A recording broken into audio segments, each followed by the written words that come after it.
Forget it, Jake. It's Chinatown. Oh, that was yesterday. Chinatown was yesterday. Yeah.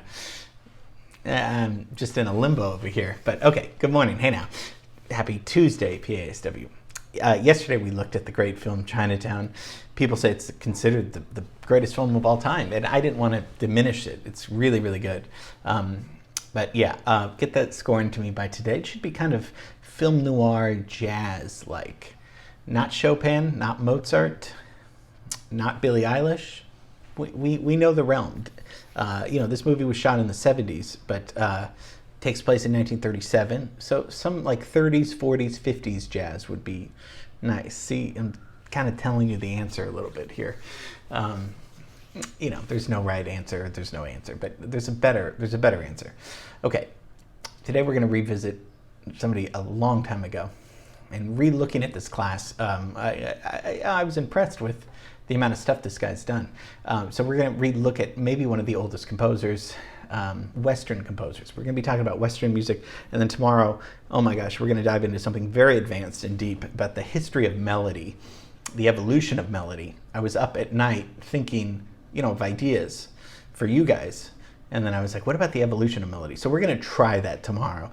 But first, then I was thinking, what's the oldest melody? And this kept me up a lot of time, a long part of the night.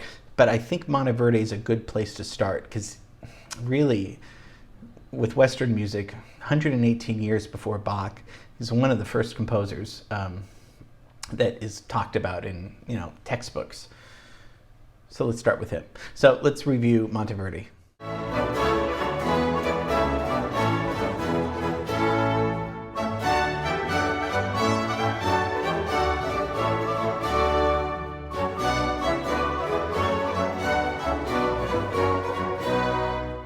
From a simplistic level, from what he's most kind of famous for is kind of creating the first opera.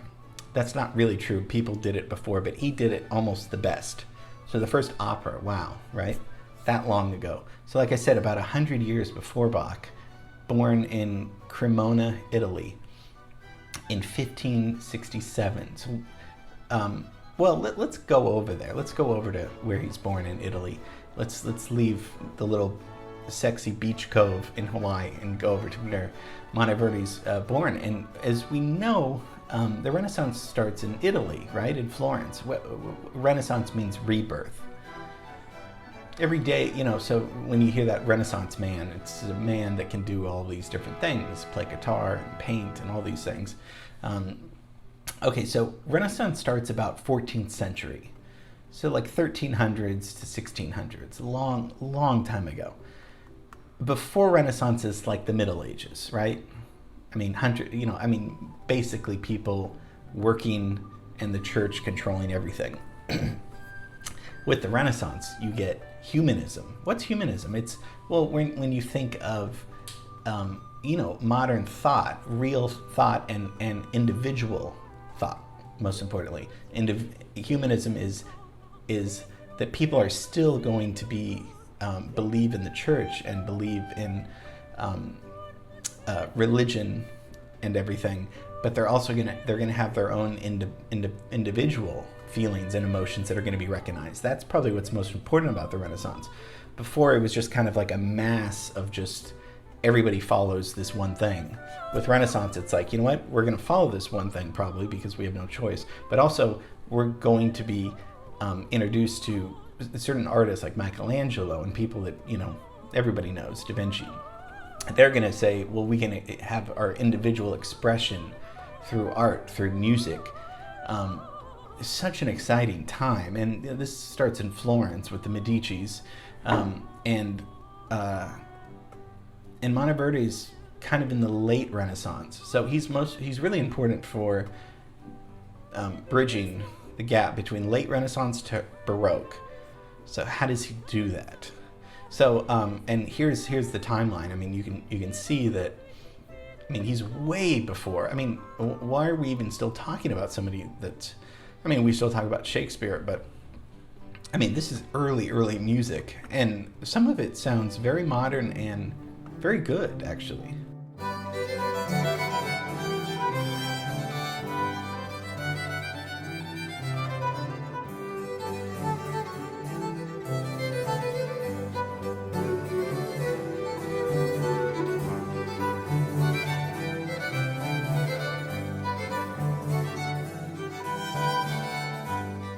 He wrote a lot of madrigals. Madrigals are secular songs.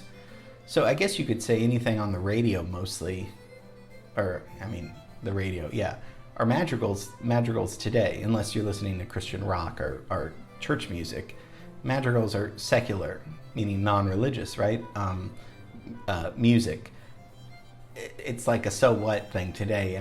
But back then, doing secular music was pretty risky because the church rules the whole world, everything. I don't think he was, and he was a religious person. He was an ordained priest at the end of his life. Like at 65, he becomes a priest. So he wasn't anti-church, but he developed something. He was one of the first at really taking poems, poetry, setting them to music and getting an emotional core going.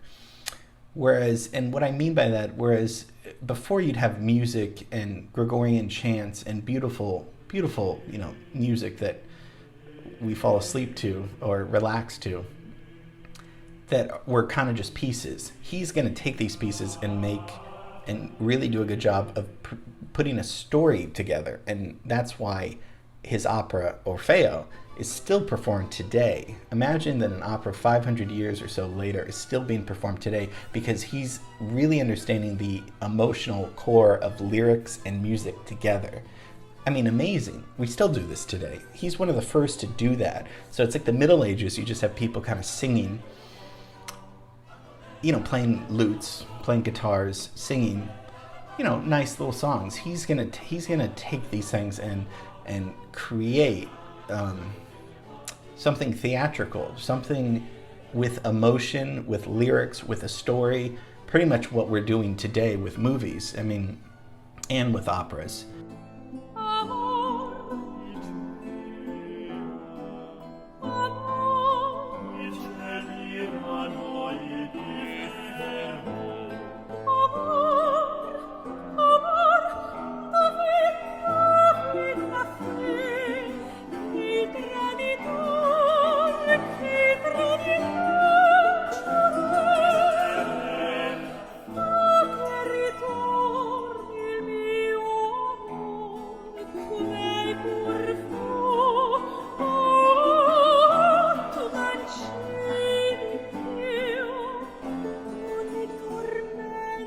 And what he's doing is incorporating a lot of polyphony. Now, this is easy stuff, so don't think that I'm just throwing fancy words out. Monophony, not monopoly. Monophony, mono meaning one, right, is just one line. So the Gregorian chants, the very nice church music, those are just one line going on. Polyphony is two or more lines going on. He's going to be doing that. He's not the first one to do it, but he's one of the first to do it in a way that's better than other people were doing it. He's using polyphony, and he's also using bass, which is a bass line, which we know that Bach was very good at creating the left-hand bass, outlining the harmonies. But he's going to be doing polyphony, so two or three more. He's creating, these are how songs are structured. He's creating two or more voices and then a bass line.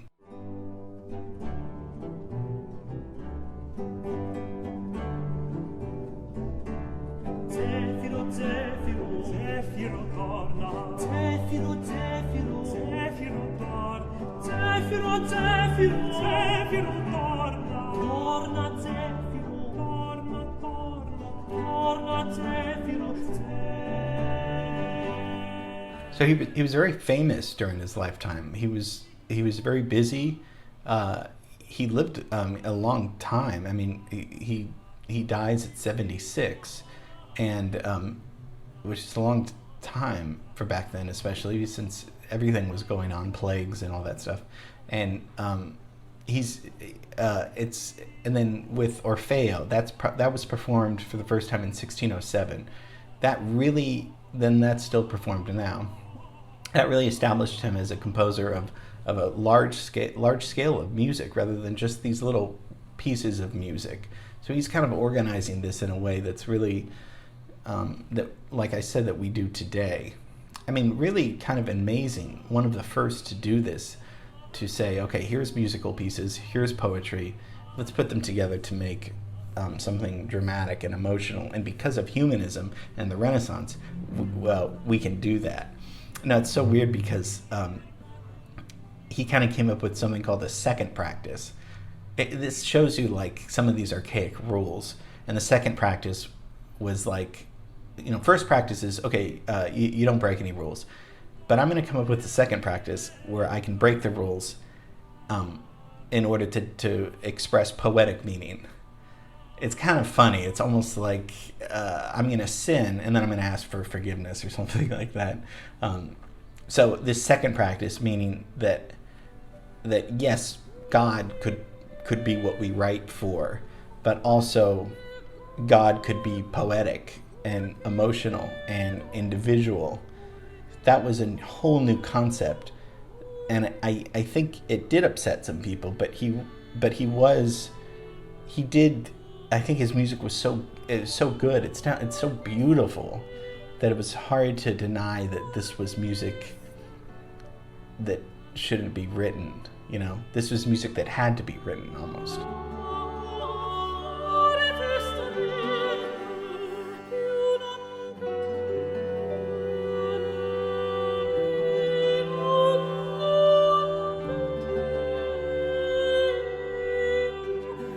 So that's a taste of Monteverdi. Monteverdi. Now we know a guy that was way before Bach, who was writing these great, beautiful pieces, and the father of opera. I don't particularly love opera, but I see the importance of it because with opera you have movies almost, right? These guys are, Shakespeare's creating stories and plays and things. But with opera and stage and the theater, that's why we have movies. And I guess I'm just trying to make a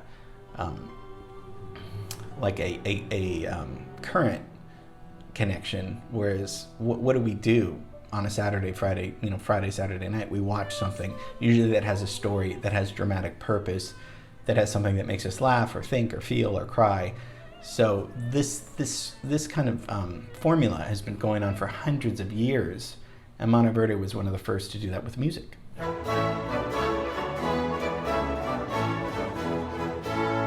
Told you this would be fun, right?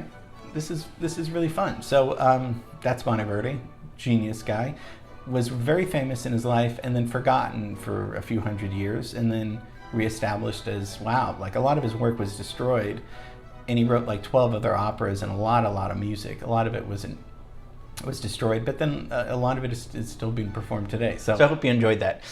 Wrote some beautiful music. That music in that we just looked at, a lot of those just were pop chord song progressions, beautiful melodies, great voices. But he, like I just talked about, these guys were just kind of playing around on lutes, doing songs. He organized it to maybe elevated it to a song structure where there was an opera, there's a performance, all these different instruments, singers. He kind of looked at that as a new way of organizing music, making music more dramatic. And like I just said, we do that with film today and opera. So that's Monteverdi. I love the music. That kind of Baroque, early Baroque, late Renaissance music, very festive and lively. I always like a little rhythm and beat, and I don't think I'm alone in that. I bet you guys do. Something that moves, and the way that this moves hundreds and hundreds of years ago still makes me kind of smile. So, okay, rest up, and then tomorrow we're going to tackle a subject I'm very nervous about, but it's going to be fine. Okay, have a great rest of the day. See you tomorrow. Bye.